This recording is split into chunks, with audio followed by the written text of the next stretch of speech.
ഹിസാബില്ലാതെ സ്വർഗത്തിൽ കിടക്കുന്ന മൂന്നാമത്തെ ഭാഗ്യവാന്മാർ.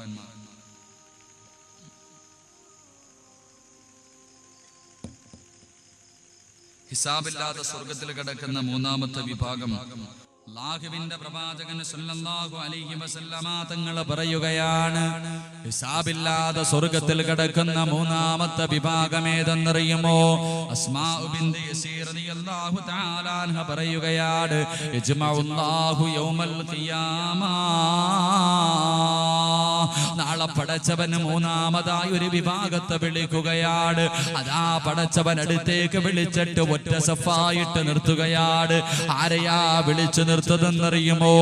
അടുത്ത ഹിസാബില്ലാതെ സ്വർഗത്തിൽ കിടക്കുന്ന മൂന്നാമത്തെ വിഭാഗം. അല്ലാഹു അവനൊരു പരീക്ഷണം കൊടുത്താൽ, അല്ലാഹു എന്തെങ്കിലും ബുദ്ധിമുട്ട് കൊടുത്താൽ, ആ ബുദ്ധിമുട്ടറിയുന്ന സമയത്ത് അൽഹംദുലില്ലാഹ് എന്ന് പറയുന്ന മനുഷ്യനുണ്ടല്ലോ, നാളെ ഹിസാബില്ലാതെ സ്വർഗത്തിൽ കിടക്കുമെന്ന് നബിയുനാ റസൂലുള്ളാഹി സല്ലല്ലാഹു അലൈഹി വസല്ലമ തങ്ങൾ പറയാ, ക്യാൻസർ ഒന്ന് തലകറങ്ങി വീണിട്ട് ഹോസ്പിറ്റലിൽ കൊണ്ടുപോയപ്പം ബ്ലഡ് ടെസ്റ്റ് ചെയ്യാൻ പറഞ്ഞു. ഒന്ന് ടെസ്റ്റ് ചെയ്തിട്ട് രണ്ടാമത് ഒന്നും കൂടെ ടെസ്റ്റ് ചെയ്തു.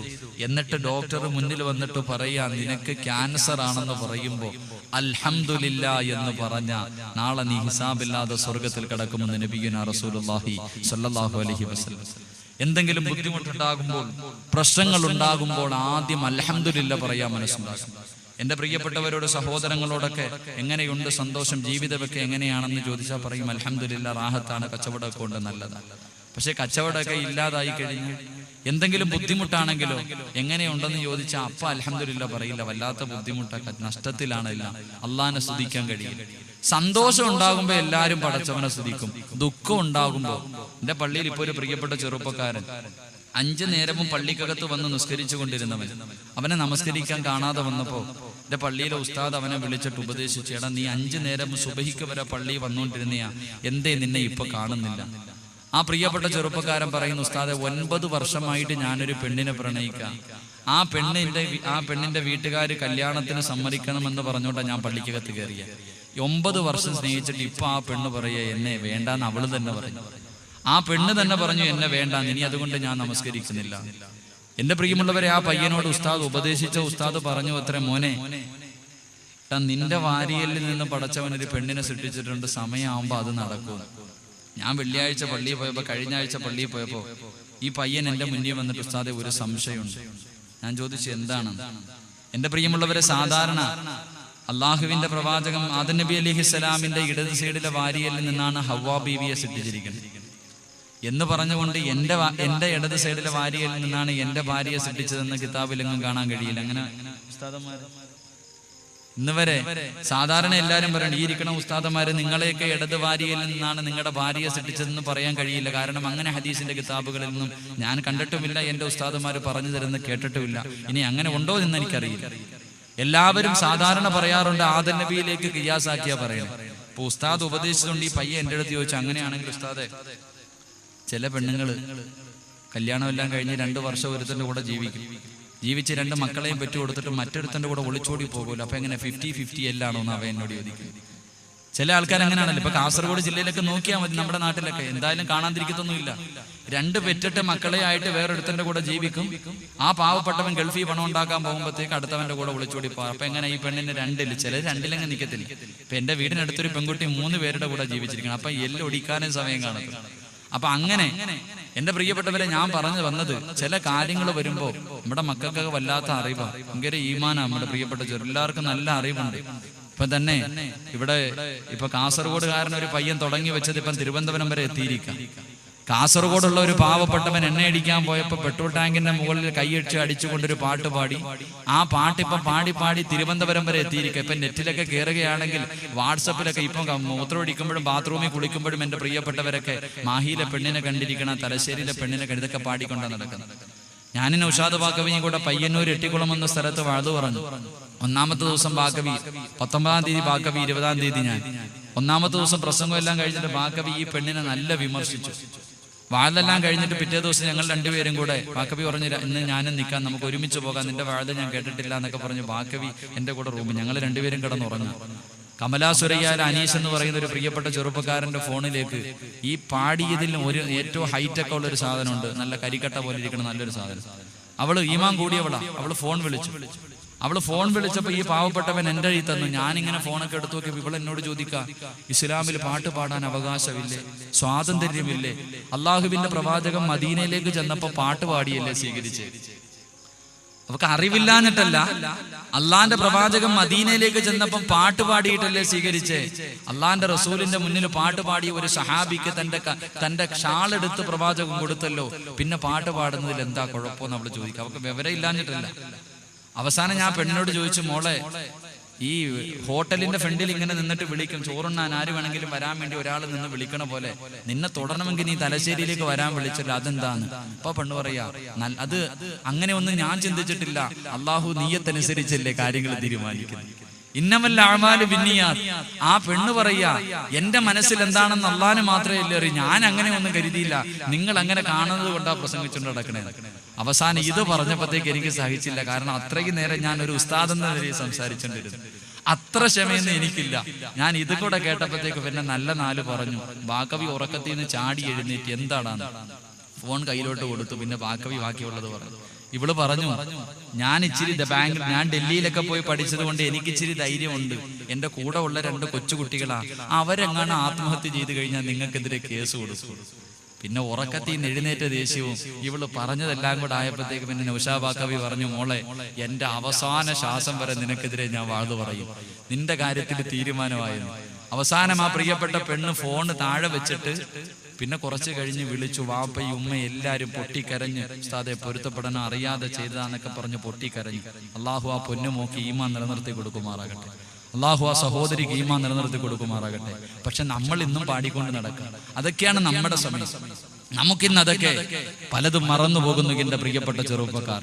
അതുകൊണ്ട് ഞാൻ പറഞ്ഞു വന്നത്, മഹാനായ റസൂലുള്ളാഹി സ്വല്ലല്ലാഹു അലൈഹി വസല്ലമ തങ്ങൾ പറയുന്നു, പടച്ചവൻ ഒരു പരീക്ഷണം തരുമ്പോൾ, അള്ളാഹു ഒരു പരീക്ഷണം തരുമ്പോൾ അത് നീ അറിയുമ്പോൾ ആദ്യം അൽഹംദുലില്ലാഹ് എന്ന് പറഞ്ഞ നാളെ നീ ഹിസാബില്ലാതെ സ്വർഗത്തിൽ കിടക്കുമെന്ന് നബിയുനാ റസൂലുള്ളാഹി സ്വല്ലല്ലാഹു അലൈഹി വസല്ലം. ഒരവസരത്തിൽ മഹാനായ മൂസാ നബി അലൈഹിസ്സലാം പടച്ചവനോട് ചോദിച്ചു, അല്ലാഹ് അയ്യു മനാസിലൽ ജന്ന, അല്ലാഹുവേ, ഈ സ്വർഗത്തിൽ നിനക്ക് ഏറ്റവും ഇഷ്ടപ്പെട്ട സ്ഥലം ഏതാണ്? അല്ലാഹുവിന് സ്വർഗത്തിൽ ഏറ്റവും ഇഷ്ടപ്പെട്ട സ്ഥലം ഏതാണെന്ന് മഹാനായ മൂസാ നബി അലൈഹിസ്സലാം അല്ലാഹുവിനോട് ചോദിച്ചപ്പോ പടച്ചവൻ പറഞ്ഞു കൊടുത്തു, എനിക്ക് സ്വർഗത്തിൽ ഏറ്റവും ഇഷ്ടപ്പെട്ട സ്ഥലം ഖലീറത്തുൽ ഖുദ്സ് എന്ന് പറയുന്ന സ്ഥലമാണ്. ഖലീറത്തുൽ ഖുദ്സ് എന്ന് പറയുന്ന സ്ഥലമാ. അതാർക്കുള്ളതാണെന്നറിയുമോ? മഹാനായ പ്രവാചകൻ സല്ലല്ലാഹു അലൈഹി വസല്ലമ തങ്ങൾ പറയുന്നു, ഒരു പരീക്ഷണം ഉണ്ടായെന്ന്, പടച്ചവന്റെ ഒരു പരീക്ഷണം എത്തിയെന്നറിയുമ്പോൾ ആദ്യം അൽഹംദുലില്ലാഹ് എന്ന് പറയുന്നവന് നാളെ ഖലീറത്തുൽ ഖുദ്സ് എന്ന് പറയുന്ന പടച്ചവൻ സ്വർഗത്തിൽ ഏറ്റവും ഇഷ്ടപ്പെടുന്ന സ്ഥലമുണ്ടെന്ന് നബിയുനാ റസൂലുള്ളാഹി സ്വല്ലല്ലാഹു അലൈഹി വസല്ലം. അതുകൊണ്ട് എൻ്റെ പ്രിയമുള്ള സഹോദരങ്ങളെ, ഒരു പരീക്ഷണം ഉണ്ടാകുമ്പോൾ ഒരിക്കലും നിന്റെ മനസ്സ് വേദനിക്കാൻ പാടില്ല. നിനക്ക് കടങ്ങളാണെങ്കിലും കച്ചവടം നഷ്ടത്തിലാണെങ്കിലും നിന്റെ മനസ്സിലൊരു തോന്നലുണ്ടാകണം, ഒരു കയറ്റം കഴിഞ്ഞാൽ ഒരു ഇറക്കമെന്നെങ്കിലും ഉണ്ട്. ഒരു കയറ്റം കഴിഞ്ഞാൽ എന്നെങ്കിലും ഒരു ഇറക്കമുണ്ട്. മഹാനായ അഷ്റഫുൽ ഖൽഖ് നബിയുനാ റസൂലുള്ളാഹി സ്വല്ലല്ലാഹു അലൈഹി വസല്ലമ തങ്ങൾ അതാ പറഞ്ഞത്, എൻ്റെ പ്രിയമുള്ള സഹോദരങ്ങളെ, അല്ലാഹുവിന്റെ പ്രവാചകൻ പറഞ്ഞു തരികയാണ്, സഹാബത്തിനോട് പറയുകയാണ്, യാ സ്വഹാബാ, ഒരു പരീക്ഷണത്തിന്റെ പുറകിലാണ് ഒരു വിജയമിരിക്കുന്നത്, ഒരു പരീക്ഷണത്തിന്റെ പുറകിലാണ് അനുഗ്രഹമിരിക്കുന്നത്. ഇതാരോടാ പറഞ്ഞതെന്നറിയുമോ? അല്ലാഹുവിന്റെ പ്രവാചകന്റെ സഹാബിയായ തൽഹ റളിയല്ലാഹു അൻഹു വിവാഹം കഴിഞ്ഞിട്ട് വർഷങ്ങൾ കാത്തിരിക്കുകയാണ്. തനിക്ക് മക്കളില്ല. അവസാനം ഒരുപാട് വർഷങ്ങൾക്ക് ശേഷം ഒരു പൊന്നുമകൻ ജനിക്കുകയാണ്. ആ പൊന്നുമകനോട് വല്ലാത്ത സ്നേഹമാണ്. ആ പൊന്നുമകനോട് വല്ലാത്ത സ്നേഹമാ. എവിടെ പോയാലും പൊന്നുമകനെ കൊണ്ട് നടക്കുകയാണ്. മഹാനായ ത്വൽഹ റളിയല്ലാഹു അൻഹു ഉണ്ടല്ലോ, വർഷങ്ങൾ കടന്നു പോവുകയാണ്. ഒരു ദിവസം യാത്രയ്ക്ക് വേണ്ടി പുറപ്പെടുകയാണ്. മഹാനായ ത്വൽഹ റളിയല്ലാഹു അൻഹു തന്റെ സ്നേഹനിധിയായ പൊന്നുമകനെ കെട്ടിപ്പിടിച്ച് ചുടുചുംബനം കൊടുത്തിട്ട് ഭാര്യയുടെ കയ്യിലേൽപ്പിക്കുകയാണ്. എന്നിട്ട് യാത്ര പോവുകയാണ്. യാത്ര പോയി കഴിഞ്ഞ് കുറെ ദിവസം കഴിയുമ്പോ തന്റെ പൊന്നുമകന് രോഗം പിടിക്കുകയാണ്. ഓരോ ദിവസം കഴിയുമ്പോഴും രോഗങ്ങൾ കൂടിക്കൊണ്ടിരിക്കുകയാണ്. അവസാനം എന്റെ പ്രിയപ്പെട്ടവരെ, മഹാനായ ത്വൽഹ റളിയല്ലാഹു അൻഹു മടങ്ങി വരുന്ന ദിവസമുണ്ടല്ലോ, തന്റെ പൊന്നുമകൻ അങ്ങോട്ട് മരണപ്പെടുകയാണ്. ത്വൽഹ റളിയല്ലാഹു അൻഹുവിന്റെ പൊന്നുമകൻ മരണപ്പെടുകയാണ്. വീട്ടിലാണെങ്കിൽ തന്റെ പ്രിയപ്പെട്ട ഭാര്യ. ആരാണ് വീട്ടിലുള്ളതെന്നറിയുമോ? അല്ലാഹുവിന്റെ പ്രവാചകന്റെ സഹാബിയായ ത്വൽഹ റളിയല്ലാഹു അൻഹുവിന്റെ പ്രിയപ്പെട്ട ഭാര്യ ഉമ്മു സുലൈം റളിയല്ലാഹു തആല അൻഹ മാത്രമാണ് വീടിനകത്തുള്ളത്. തന്റെ പൊന്നുമകൻ മരിച്ചിരിക്കുകയാണ്. ഇന്ന് തന്റെ പ്രിയ ഭർത്താവ് മാസങ്ങളായി യാത്രയ്ക്ക് പോയിട്ട് മടങ്ങി വരികയാണ്. മടങ്ങി വരുമ്പോ ആദ്യം വീടിനകത്തേക്ക് കയറി വരുമ്പോൾ തന്റെ പൊന്നുമകൻ മരിച്ചു എന്ന് പറയുമ്പോൾ സഹിക്കാൻ തൽഹയ്ക്ക് കഴിയില്ലല്ലോ. ഉമ്മു സുലൈം റളിയല്ലാഹു തആല അൻഹ തന്റെ പൊന്നുമകന്റെ മയ്യത്ത് കുളിപ്പിക്കുകയാണ്. 10 മാസം ചുമന്നുകൊണ്ട് നടന്ന മരണവേദനയുടെ വേദനയും സഹിച്ച് പ്രസവിച്ച തന്റെ പൊന്നുമകന്റെ മയ്യത്തുണ്ടല്ലോ, ഒറ്റയ്ക്ക് കൊണ്ടുപോയി ആരും അറിയാതെ കുളിപ്പിക്കുകയാ. എന്നിട്ട് തന്റെ പൊന്നുമകനെ എടുത്തു കൊണ്ടുവരികയാണ്. അതാ വീടിനകത്തേക്ക് കൊണ്ട് പുതച്ച് കിടത്തുകയാ. വെള്ളത്തുണിയിൽ പുതച്ച് കിടത്തിയിട്ടിരിക്കുകയാ. കരഞ്ഞുകൊണ്ടിരിക്കുകയാണ്. ആ അവസരത്തിൽ അതാ ത്വൽഹ റളിയല്ലാഹു അൻഹു കടന്നു വരികയാണ്. യാത്ര കഴിഞ്ഞ് തന്റെ പ്രിയതമൻ വീട്ടിലേക്ക് മടങ്ങി വരുമ്പോൾ ത്വൽഹ റളിയല്ലാഹു അൻഹുവിന്റെ പ്രിയപ്പെട്ട ഭാര്യയുണ്ടല്ലോ, ഉമ്മു സുലൈം റളിയല്ലാഹു തആല അൻഹ മുഖം തുടയ്ക്കുകയാ. മുഖത്തിലേക്ക് സന്തോഷം കൊണ്ടുവരികയാണ്. തന്റെ പൊന്നുമകൻ മരിച്ച വാർത്തയങ്ങ് മറച്ചു വെക്കുകയാണ്. ത്വൽഹ റളിയല്ലാഹു അൻഹുവിനെ സലാം പറഞ്ഞുകൊണ്ട് പുഞ്ചിരിക്കുന്ന മുഖത്തോടെ സ്വീകരിക്കുകയാണ്. വീടിനകത്തേക്ക് സ്വീകരിക്കുകയാ. കുളിക്കാനുള്ള വെള്ളമെടുത്ത് കൊടുക്കുകയാണ്. കഴിക്കാൻ ഭക്ഷണം തയ്യാറാക്കി കൊടുക്കുകയാണ്. എന്നിട്ട് എന്റെ പ്രിയപ്പെട്ടവരെ, ഇബാദത്തുകൾ കഴിഞ്ഞിട്ട് രണ്ടുപേരും കൂടെ കിടപ്പറയിലേക്ക് കടന്നു ചെല്ലുമ്പോൾ ത്വൽഹ റളിയല്ലാഹു അൻഹു ചോദിച്ചു, ഉമ്മു സുലൈം, നമ്മുടെ പൊന്നുമകൻ എന്തേ? ഉമ്മു സുലൈം റളിയല്ലാഹു തആല അൻഹ പറയുകയാണ്, പൊന്നുമകൻ ഉറങ്ങി എന്ന് പറയുകയാ. രണ്ടുപേരും കൂടെ യഥാ മണിയറയ്ക്കകത്തേക്ക് കിടക്കുകയാണ്. കിടപ്പറ പങ്കിടുകയാണ്. തന്റെ വേദനകൾ മുഴുവനും മനസ്സിനകത്ത് കടിച്ചമർത്തിയിട്ട് തന്റെ പ്രിയതമന്റെ ആഗ്രഹമാ. മാസങ്ങളായി പോയിട്ട് തന്റെ ഭർത്താവിന്റെ മോഹങ്ങൾ നടത്തി കൊടുക്കുകയാണ്. രണ്ടുപേരും കൂടെ എല്ലാം കടിഞ്ഞിട്ട് കിടക്കുമ്പോൾ ഉമ്മു സുലൈം റളിയല്ലാഹു തആല അൻഹ തന്റെ പ്രിയ ഭർത്താവിനോട്, ഒരാരെങ്കിലും ഒരു അമാനത്തായ ഒരു വസ്തു തന്നാൽ തിരിച്ചു ചോദിക്കുമ്പോ കൊടുക്കണോ തൽഹ? ത്വൽഹ റളിയല്ലാഹു അൻഹു ഉമ്മു സുലൈമിനോട് പറയുന്നു, പെണ്ണേ, അമാനത്തായ ഒരു സാധനം തന്നിട്ട് തിരിച്ചു ചോദിക്കുമ്പോ കൊടുക്കണ്ടേ ഉമ്മു സുലൈം? ത്വൽഹ റളിയല്ലാഹു അൻഹു പറഞ്ഞു കഴിയുമ്പോൾ പൊട്ടിക്കരഞ്ഞുകൊണ്ട് ഉമ്മു സുലൈം പറയുകയാണ്, ഏ തൽഹ, പടച്ചവൻ നമുക്ക് അമാനത്തായി തന്ന മോനുണ്ടല്ലോ, ആ മോനങ്ങ് മരിച്ചു തൽഹ. ത്വൽഹ റളിയല്ലാഹു അൻഹു ചാടി എഴുന്നേൽക്കുകയാണ്. തന്റെ പൊന്നുമകന്റെ മയ്യത്തിന്റെ മുന്നിലേക്ക് ഓടുകയാണ്. അവിടെ പോയിരുന്ന് പൊട്ടിക്കരയുകയാ. തന്റെ പൊന്നുമകൻ മരിച്ച വാർത്ത പറഞ്ഞിട്ടില്ല. ഇത്രയും നേരം അറിയിക്കാതെ തന്റെ ഭർത്താവിന്റെ ആഗ്രഹങ്ങൾ സാധിച്ചിരിക്കുകയാണ്.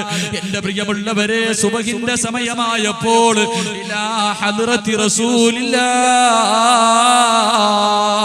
പടച്ചവന്റെ പ്രവാചകന്റെ മുന്നിലേക്ക് ഓടുകയാണ്, അല്ലാഹുവിന്റെ റസൂലിന്റെ മുന്നിലേക്ക് ഓടിച്ചെല്ലുകയാണ്. അവിടെന്ന് പറയുന്നു, യാ റസൂലല്ലാഹ്, അല്ലാഹുവിന്റെ റസൂലേ, ഈ ഉമ്മു സുലൈമിനെ എനിക്ക് വേണ്ട നബിയേ. അല്ലാഹുവിന്റെ പ്രവാചകം ചോദിച്ചു, തൽഹാ എന്തു പറ്റി തൽഹാ, എന്തിനാണ് ഉമ്മു സുലൈമിനെ ഉപേക്ഷിക്കുന്നതെന്ന് ചോദിക്കുമ്പോൾ അവിടെന്ന് പറയുന്നു, യാ റസൂലല്ലാഹ്, എന്റെ പൊന്നുമകൻ മരിച്ചു കിടന്നപ്പോ ഇവളെന്നോട് പറഞ്ഞില്ല നബിയേ, എനിക്ക് ഭക്ഷണം തന്നു നബിയേ, എന്നെ കൊണ്ട് കിടപ്പറ പങ്കിച്ചു നബിയേ, ഇവളെന്നെ ചതിച്ചു നബിയേ. അല്ലാഹുവിന്റെ പ്രവാചകന്റെ മുന്നിൽ തൽഹ റളിയല്ലാഹു അൻഹു പറയുമ്പോൾ അല്ലാഹുവിന്റെ റസൂൽ പറയുന്നു, തൽഹാ ഇതുപോലെ ഒരു ഭാര്യ നിനക്ക് കിട്ടിയില്ലേ? 9.5 മാസം വയറ്റിൽ ചുമന്നിട്ട് മരണവേദനയുടെ വേദനയും സഹിച്ച് പ്രസവിച്ച തന്റെ പൊന്നുമകന്റെ മയ്യത്ത് സ്വന്തമായി കുളിപ്പിച്ചില്ലേ? വീടിനകത്ത് പുതച്ചു കിടത്തിയില്ലേ? തന്റെ പ്രിയതമൻ വരുമ്പോൾ മനസ്സിന്റെ ഉള്ളിൽ വേദനകൾ മുഴുവനും കടിച്ചമർത്തിക്കൊണ്ട് തന്റെ ഭർത്താവിന്റെ ആഗ്രഹം സാധിച്ചു തന്നില്ലേ? ഇതുപോലെ ഒരു ഭാര്യ നിനക്ക് കിട്ടിയില്ലേ? അല്ലാഹുവിന്റെ റസൂൽ പറയുകയാണ്, തൽഹ റളിയല്ലാഹു അൻഹുവിനോട് അല്ലാഹുവിന്റെ പ്രവാചകൻ പറയുന്നു, തൽഹാ ഇല്ലാ യലമൽ ജസാ മാ യലമൽ ബലാ.